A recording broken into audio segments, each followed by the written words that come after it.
Broadcasting to the nation through the All India Radio, the Prime Minister said, "At the outset, I extend my warm greetings to you all on the eve of the new year. We are entering into the new century within the next 2 or 3 hours. On this happy occasion, I feel it my duty to convey my feelings at the same time, reviewing what has happened during the last year and what we wish to achieve in the years ahead. This country has given birth to many important personalities who left their impression not only on the history of the country but also on the entire world. Our great leader and father of the nation, Mahatma Gandhi, has affirmed that one can win the hearts of the enemies simply by non-violent means and not resorting to harsh measures. He has proved that independence of a country can be achieved not by taking to arms but by peaceful means. And our country has achieved independence strictly following his advice. Many other leaders like Jawaharlal Nehru and Patel too joined the freedom struggle launched by Mahatma Gandhi. We must first of all be thankful to all those who sacrificed their lives for the sake of the millions.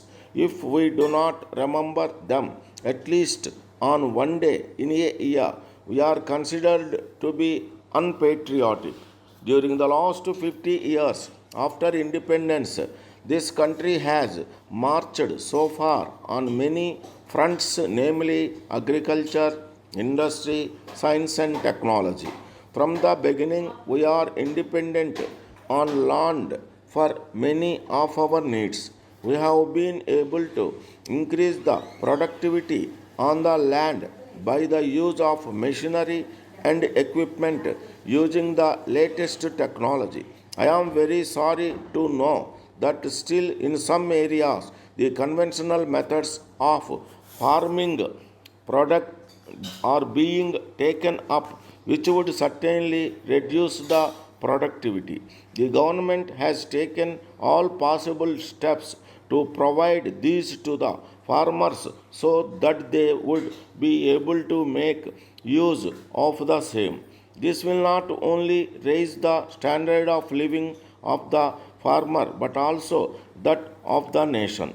Another aspect concerning the agriculture which should be taken up on priority basis is the extension of financial assistance to the hard working farmers.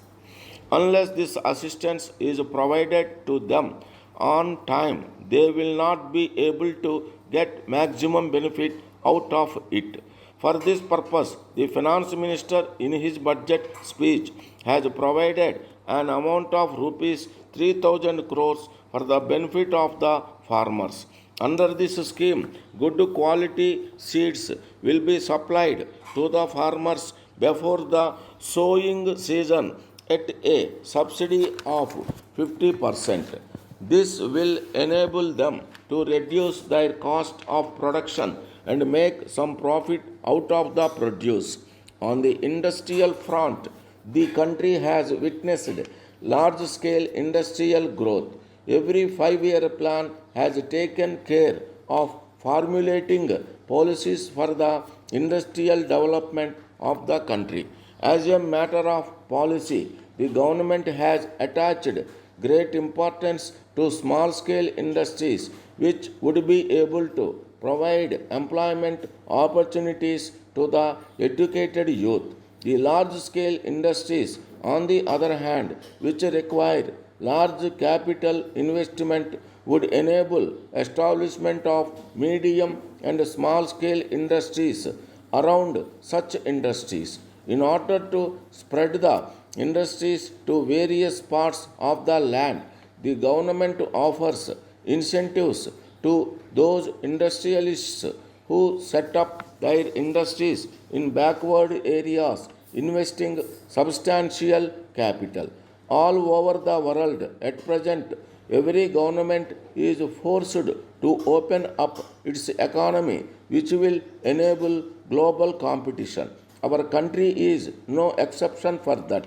Letter from the Chief Secretary to Government of Gujarat, Ahmedabad, to the Principal Secretary, Home Department, Government of India, New Delhi. Sir, with reference to your letter dated 13th April, I would like to inform that the recent incidents in the state are the result of violence between two communities. The state government has taken all possible steps to ensure law and order in the state by deploying additional forces. These forces have been patrolling all those places which are identified as troublesome and are given instructions to bring to book anyone irrespective of to whichever political party he may belong. In this context, I am to inform that the investigations made into these incidents primarily lead to the conclusion that help and assistance from across the border is being received. These arms are being used freely by the antisocial elements to create tension.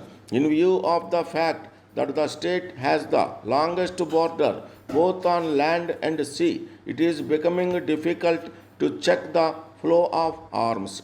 The existing forces are insufficient to effectively control the situation. On behalf of the government, I request that the center may intervene in arranging additional forces numbering over 50,000 from Punjab, where similar activities have been arrested successfully in the recent months. The presence of such forces, at least for a couple of months, would definitely boost the confidence of the police in the state. Yours faithfully.